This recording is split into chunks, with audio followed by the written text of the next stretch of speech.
मैंने आज एक स्टेटमेंट देखा टीबीएससी चेयरमैन का कि हमारे एग्जाम्स में, परीक्षा में तिपरासा स्टूडेंट्स को ऑप्शन नहीं दिया जाएगा कि वो रोमन स्क्रिप्ट में लिखे, सिर्फ बंगाली स्क्रिप्ट में ही लिखने का ऑप्शन दिया जाएगा।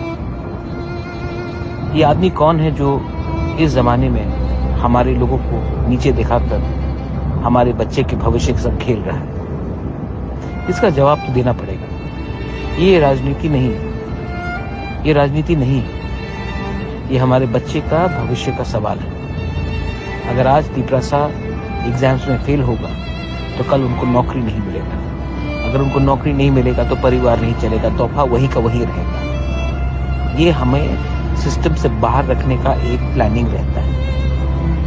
मैं आप सबको बोल रहा हूँ कि इसका जवाब हमें देना पड़ेगा, not as politicians but as Tiprasas. कभी तो अपने बच्चे के बारे सोचो, कभी तो राजनीति को दूर रखकर अपने बच्चे का भविष्य के बारे सोचो। मैं अपने सब तिपरासास को, स्टूडेंट्स को, माँ बाप को, पेरेंट्स को, सबको बोलना चाहता हूँ, टीचर्स को बोलना चाहता हूँ कि कब तक चुप रहेंगे हम लोग, कब तक? This is Bobagra asking Tiprasas to get up and resist and fight for your rights.